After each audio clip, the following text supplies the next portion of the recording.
Today Tuesday, February 15. Okay. I received yesterday the damper pulley and the new bolts. This is the old damper pulley and the metallic piece that has here, this one. Obviously it went away, and here that's a line, it's been compromised, it's been squeezed because of the wobbling. So this it's supposed to come perfect inside in place. Then there is another one steel plate here. It's like a sandwich, but also this one it's missing. I think I have it in the trunk with the old parts, with the old bolts. So now what's involving to torque down the damper pulley? Need this pin. I need to open this one and put it on the mark, the damper pulley, so to be able to lock the crankshaft, don't spin. And need also to turn the crankshaft, you need this tool,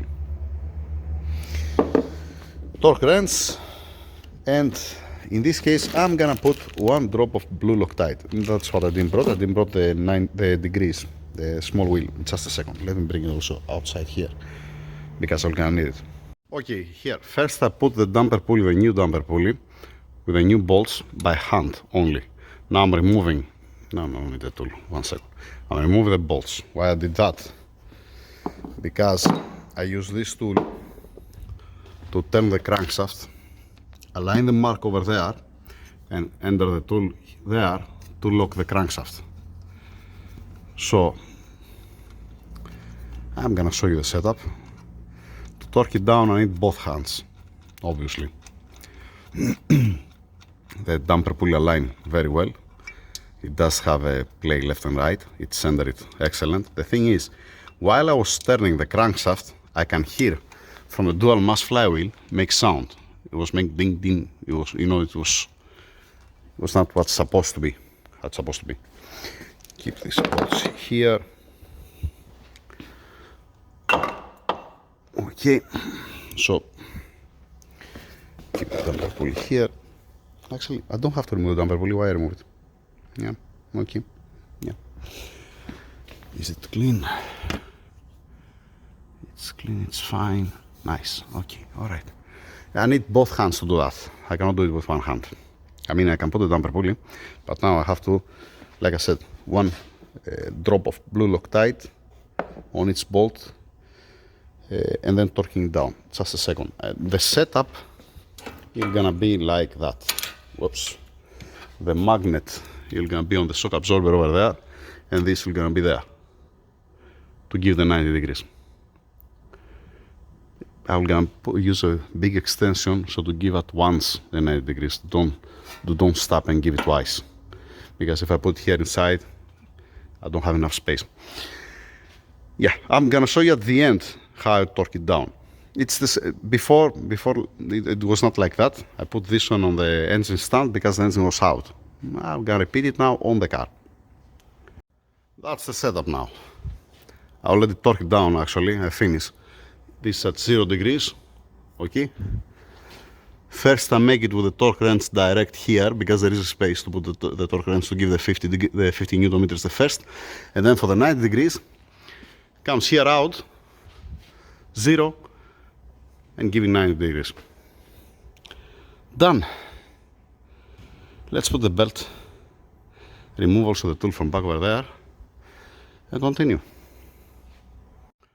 And that's it. Belt back in place. I remove the safe from the tension here, the service plug back in place, torque down the bolts. Once again, I can hear when I was turning the crankshaft and I was breaking the compression as I was turning it, I can still hear from the dual mass flywheel the sound from there. Let's fire it up. I hope to be wrong, and I hope to don't be the case. But I believe that first it gave up the springs or the stopper that has the dual mass flywheel inside, and then from the vibrations, with the combinations with the solid engine mounts that has so many vibrations, they came loose this one. Because exactly what I did right now, I did it also outside, you know, the engine stand. The engine stand is much easier actually than to be here. You see what I did. yeah, move on. Let's make it down. How nice. I cannot start the car. I cannot start the car. Why? Because when we throw out the car, yeah, battery error. Tell me about it. God damn it. When we throw out the car and we cover it, I said disconnect the battery to don't drain the battery. Guess what? Nobody did it. And the battery is gone. Now, give a power supply for a little bit to get some amperes, because it's not sucking nothing, just for 10 minutes. And when you're gonna recover, I'm gonna put in on a charger. Now, meanwhile, let me get the damper pulley, the old one, from here.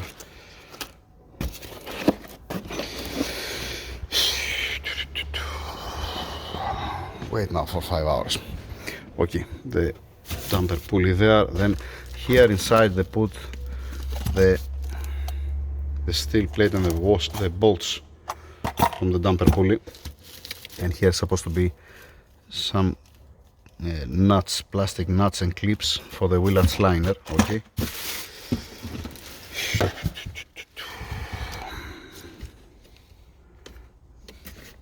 Okay, before it was loose and I torque it down. For now it's fine, leave it open to have an eye on it. Let's put the fire extinguisher like that. Leave it there, leave it there.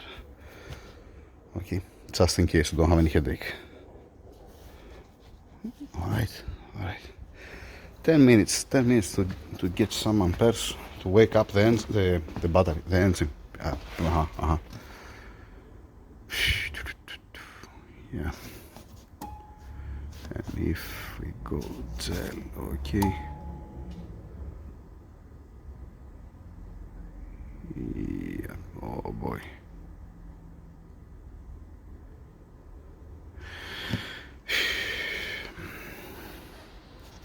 Nothing goes down. Okay, let me see what I'm gonna do now. Maybe I'm gonna connect another battery, but no, it's this.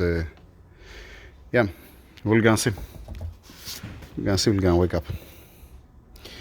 That's it for now. See you again in 4 hours. Alright, some good news.